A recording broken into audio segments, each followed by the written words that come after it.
اللهم صل على سيدنا ومولانا محمد أفضل صلواتك بعدد معلوماتك وبارك وسلم وصل عليه. بسم اللہ الرحمن الرحیم. عزیز طلباء کرام، امید ہے کہ انشاءاللہ العزیز آپ سب خیر و عافیت کے ساتھ ہوں گے. جامع السنن الترمذی جلد ثانی کے ابواب الزہد عن رسول اللہ صلی اللہ علیہ وسلم کہ ایک اور باب ما جاء فی معیشت اصحاب النبی صلی اللہ علیہ وسلم کے پہلے حصے کے ساتھ آپ حضرات کے خدمت میں اللہ جل شانہ کے فضل و کرم سے حاضر ہونے کا موقع ملا. بحمد اللہ تعالی آج ہمارا سبق نمبر 187 ہے. تو بڑھتے ہیں اپنے سبق کی طرف.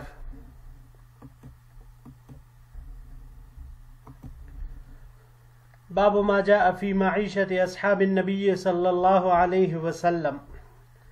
یہ باب ہے حضور نبی کریم صلی اللہ علیہ وسلم کے صحابہ کرام رضوان اللہ علیہم اجمعین کے گزارے اور معیشت کے بیان میں. وبه قال حدثنا عمر بن اسماعیل بن مجالد ابن سعید قال حدثنا ابی عن بیان عن قیس قال سمعت سعد بن ابی وقاص رضی اللہ تعالی عنہ یقول. ہمیں روایت کی عمر بن اسماعیل ابن مجالد ابن سعید نے. انہوں نے روایت کی اپنے والد سے، انہوں نے روایت کی بیان سے، انہوں نے روایت کی قیس سے. قیس نے کہا کہ میں نے حضرت سعد ابن ابی وقاص رضی اللہ تعالی عنہ کو فرماتے ہوئے سنا: انی لأول رجل احراق دما فی سبیل اللہ. میں پہلا شخص ہوں جس نے راہ خدا میں خون بہایا. وانی لأول رجل رما بسہم فی سبیل اللہ. اور میں پہلا شخص ہوں جس نے اللہ کے راہ میں تیر چلایا. وَلَقَدْ رَأَيْتُنِي أَعْزُو فِي الْعِصَابَةِ مِنْ أَصْحَابِ مُحَمَّدٍ صلی اللہ علیہ وسلم ما نأکل الا ورق الشجر والحبلة. اور میں نے خود کو دیکھا کہ صحابہ کرام کی ایک جماعت کے ساتھ جہاد کر رہا ہوں اور ہم نہیں کھاتے تھے مگر درخت کے پتے. حتی ان احدنا لیزع کما تزع الشاة والبعیر. یہاں تک کہ ہم میں سے ایک شخص قضائے حاجت کرتا تھا جس طرح بکری اور اونٹ مینگنی کرتے ہیں. وَأَصْبَحَتْ بَنُو أَسَدٍ يُعَزِّرُونَنِي فِي الدِّينِ لَقَدْ خِبْتُ إِذًا وَظَلَّ عَمَلِي. اور اب مجھے بنو اسد دین کے احکام سے واقف کرانے لگے ہیں. بخدا اس صورت میں تو میں نامراد ہوں اور میرا عمل ضائع ہو گیا. ھذا حدیث حسن صحیح غریب من حدیث بیان. یہ حدیث حسن صحیح ہے اور غریب ہے بیان کی روایت سے. وبه قال حدثنا محمد بن بشار قال حدثنا يحيى بن سعيد قال حدثنا اسماعيل بن خالد قال حدثني قيس قال سمعت سعد بن مالك رضی اللہ تعالی عنہ یقول. ہمیں روایت کی محمد بن بشار نے روایت کی یحییٰ ابن سعید سے. یحییٰ ابن سعید نے روایت کی اسماعیل ابن خالد سے.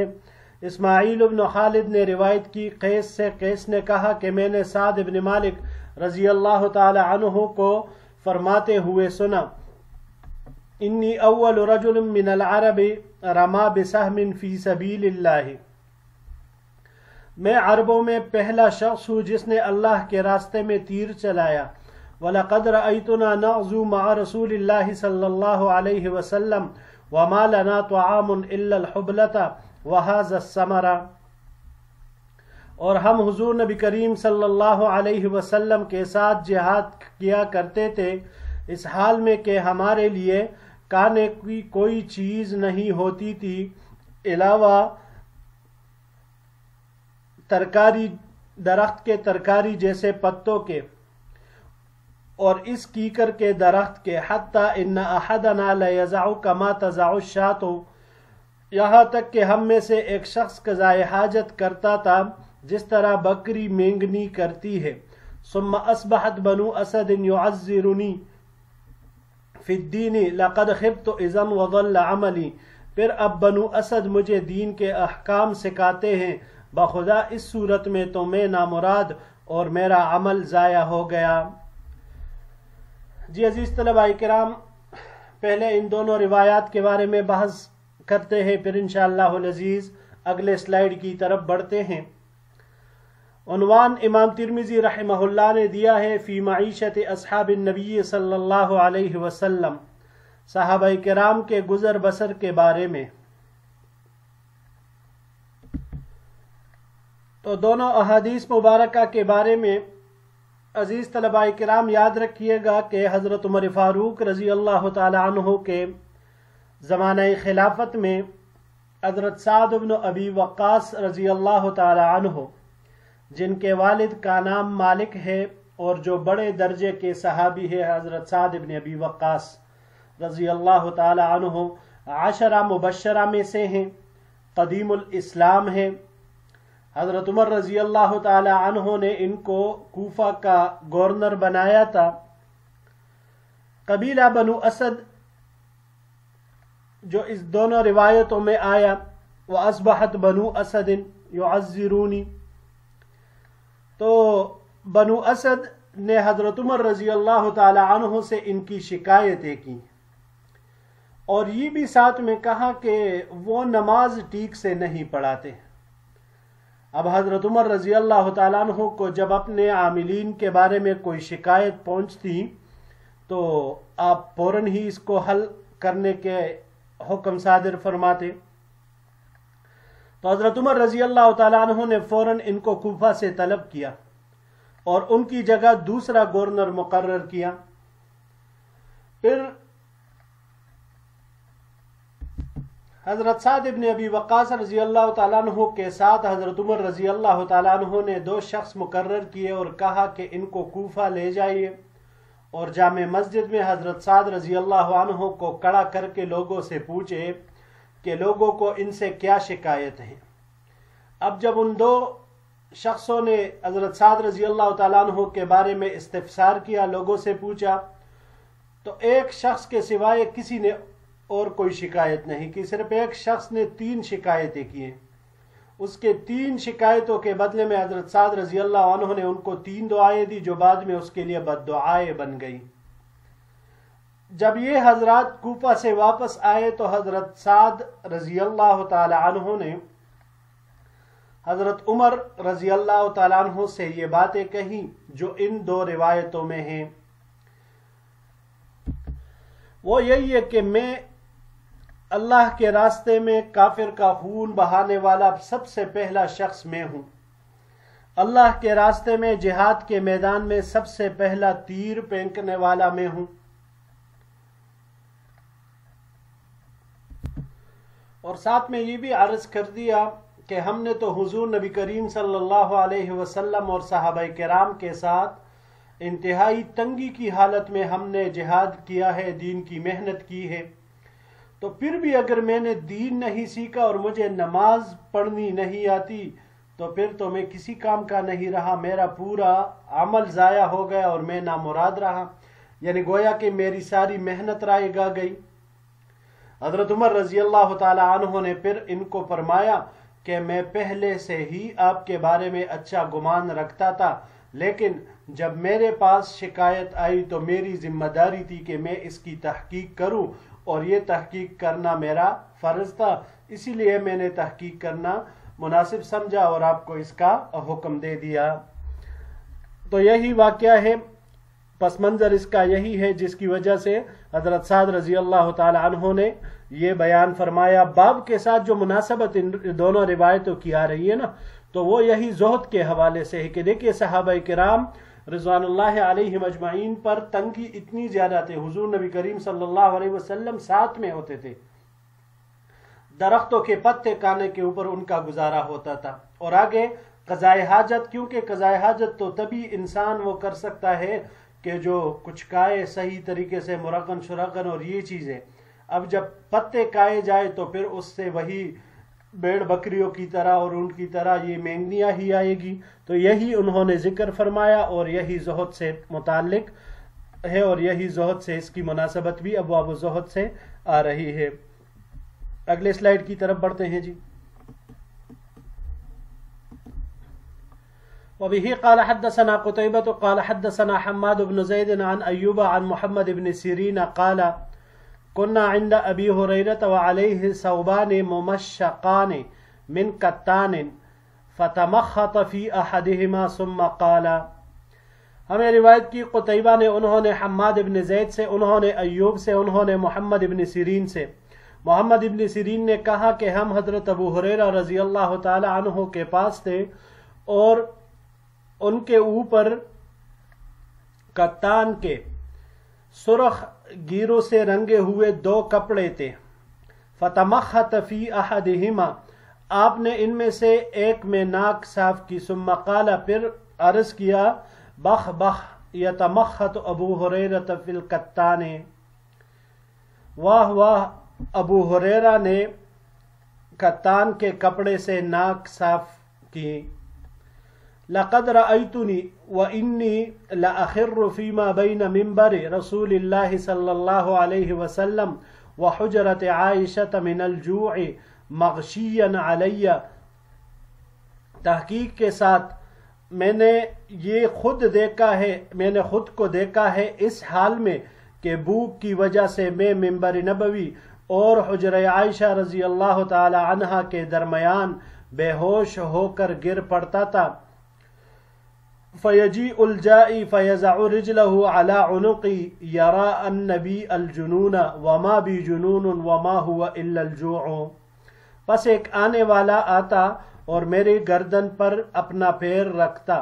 وہ سمجھتا تھا کہ میرے اوپر جنون ہے، دیوانگی ہے، حالانکہ وہ دیوانگی نہیں تھی، وہ کچھ بھی نہیں تھا مگر مجھے صرف بھوک لگی ہوتی تھی. ھذا حدیث حسن صحیح غریب، یہ حدیث حسن صحیح غریب ہے. وبه قال حدثنا العباس بن محمد قال حدثنا عبد الله بن يزيد المقرئ قال حدثنا حيوة بن شريح قال حدثني أبو هانئ الخولاني أن أبا علي عمرو بن مالك الجنبي أخبره عن فضالة بن عبيد. ہمیں روایت کی عباس ابن محمد نے، انہوں نے عبداللہ ابن یزید المقری سے، انہوں نے روایت کی حیوہ ابن شریح سے، انہوں نے کہا کہ مجھے روایت کی ابو ہانئ الخولانی نے کہ ابو علی عمرو ابن مالک جنبی نے ان کو خبر دی حضرت فضالہ ابن عبید رضی اللہ تعالی عنہ سے ان رسول اللہ صلی اللہ علیہ وسلم کان اذا صلی بالناس یخر رجال من قامتهم فی الصلاة من الخصاصة وهم اصحاب الصفة، کہ حضور نبی کریم صلی اللہ علیہ وسلم جب لوگوں کو نماز پڑھاتے تھے تو کچھ لوگ نماز میں حالت قیام میں فاقے کی وجہ سے گر جاتے تھے اور وہ اصحاب صفہ تھے، چبوترے والے تھے. حتی تقول الاعراب ہؤلاء مجانین او مجانون، یہاں تک کہ بدو کہتے کہ یہ پاگل لوگ ہیں. فَإِذَا صَلَّى رسول اللہ صلی اللہ علیہ وسلم انصرف الیہم فقال، پھر جب حضور صلی اللہ علیہ وسلم نماز سے فارغ ہوتے تو آپ صلی اللہ علیہ وسلم ان کی طرف متوجہ ہوتے اور فرماتے، لو تعلمون ما لکم عند اللہ لأحببتم ان تزدادوا فاقة وحاجة، اگر تم جان لو وہ ثواب جو تمہارے لیے اللہ کے پاس ہے تو تم پسند کرو کہ تمہارا فاقہ اور حاجت زیادہ ہو. قال فضالہ، حضرت فضالہ رضی اللہ تعالیٰ عنہ کہتے ہیں، انا یومئذ مع رسول اللہ صلی اللہ علیہ وسلم، کہ میں اس دن حضور نبی کریم صلی اللہ علیہ وسلم کے ساتھ تھا. یعنی گویا یہ بتلانا چاہ رہے حضرت فضالہ رضی اللہ عنہ کہ یہ بات میری سنی ہوئی نہیں ہے بلکہ آنکھوں دیکھی میں بتا رہا ہوں.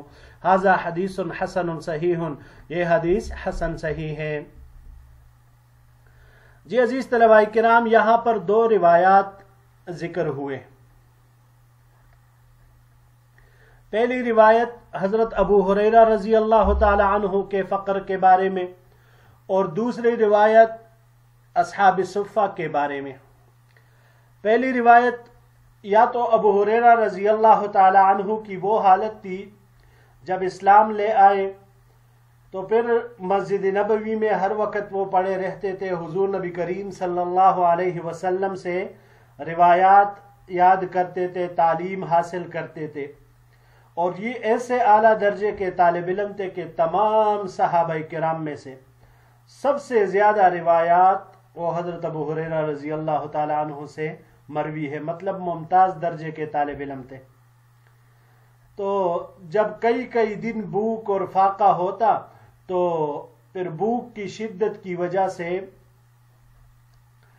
حضرت ابو ہریرہ رضی اللہ تعالیٰ عنہ فرماتے کہ میں منبر نبوی صلی اللہ علیہ وسلم اور ام المؤمنین عائشہ صدیقہ رضی اللہ تعالی عنہا کے حجرے کے درمیان گر پڑتا، بے ہوشی میرے اوپر طاری ہوتی۔ اب جب کوئی آنے والا آتا اور وہ مجھے دیکھتا کہ یہ بے ہوش ایسے پڑا ہوا ہے تو وہ میرے گردن پر پیر رکھ دیتا تھا، کیونکہ اسے لگتا تھا کہ میرے اوپر دیوانگی ہے، حالانکہ حضرت ابو ہریرہ رضی اللہ تعالی عنہ فرماتے ہیں کہ وہ دیوانگی نہیں تھی، وہ چیز بھوک تھی جس کی شدت کی وجہ سے میں بے ہوش گر پڑتا تھا۔ تو یا تو یہ حالت تھی، پھر جب اللہ نے فراخی کی تو آپ بیٹھے ہوئے ہیں اور کتان کا کپڑا، تو کتان جیسے اعلیٰ کپڑے پر حضرت ابو ہریرہ رضی اللہ تعالی عنہ نے جب ناک صاف کی تو دیکھیے اس میں ہمیں یہ سبق ملتا ہے کہ اگر انسان کے اوپر تنگ دستی کے بعد اللہ جل شانہ خوشحالی لے آئے، فراخی لے آئے، وسعت لے آئے، تو انسان کو اپنا پچھلا دور تنگ دستی کا دور بھولنا نہیں چاہیے۔ اور حضرت ابو ہریرہ رضی اللہ تعالیٰ عنہ کا بعینی ہی عمل یہی تھا، کیونکہ یہ گورنر تھے جب انہوں نے اس کپڑے سے اپنے ناک صاف کی تھی، پوری دنیاوی تمام نعمتیں ان کو میسر تھے، مگر پھر بھی ان کو وہ اپنا پرانا وقت یاد تھا کہ ایک وقت میرے اوپر ایسا بھی آیا تھا کہ بھوک کی شدت کی وجہ سے میرے اوپر بے ہوشی کے دورے پڑتے تھے، تو اس کو آپ نے یاد رکھا۔ اور باب کی چوتھی روایت سے جو اصحاب صفہ کی حالت کا معلوم ہوا، تو اس سے جو ہمیں سبق ملتا ہے کہ اگر معاشی لحاظ سے انسان کے اوپر سختی کے دن آ جائے، انسان فقر و فاقہ سے دوچار ہو جائے، تو بھی اسے دین پر ثابت قدم رہنا چاہیے۔ روایت میں ہم دیکھتے ہیں کہ حضور نبی کریم صلی اللہ علیہ وسلم کے صحابہ یعنی اصحاب صفہ والے بھوک کی شدت کی وجہ سے گر جاتے تھے۔ اب عربی بدو لوگ وہ یہ سمجھتے تھے کہ یہ دیوانے ہیں، مجنون ہیں، لیکن وہ مجنون نہیں تھے، دیوانے نہیں تھے، لیکن بھوک کی شدت کی وجہ سے، وہ نقاہت اور کمزوری کی وجہ سے وہ گر جاتے، بے ہوشی طاری ہو جاتی۔ تو آپ صلی اللہ علیہ وسلم نماز پڑھنے کے بعد ان کے پاس آتے اور ان کو تسلی دیتے اور عرض کر دیتے کہ اگر تم لوگ جان جاؤ کہ اس حالت پر تمہیں جو اجر و ثواب مل رہا ہے تمہیں اس کا علم ہو جائے تو تم لوگ چاہو کہ اس فقر و فاقہ میں مزید اضافہ ہو جائے۔ اب ظاہر سی بات ہے، ہم نے چند ابواب پہلے روایت پڑھی کہ حضور نبی کریم صلی اللہ علیہ وسلم نے ارشاد فرمایا اس صحابی کو کہ اگر تم میرے ساتھ محبت رکھتے ہو تو پھر فقر کے لیے اپنے آپ کو تیار رکھو، کیونکہ فقر آپ کی طرف اس سے زیادہ تیزی کے ساتھ دوڑے گی جتنا پانی سیلان میں اپنے منتہا کی طرف تیزی کے ساتھ وہ دوڑتا ہے، اس سے کہیں سے زیادہ تیزی وہ فقر آنے میں ہوتی ہے مجھ سے محبت کرنے والوں کے اوپر۔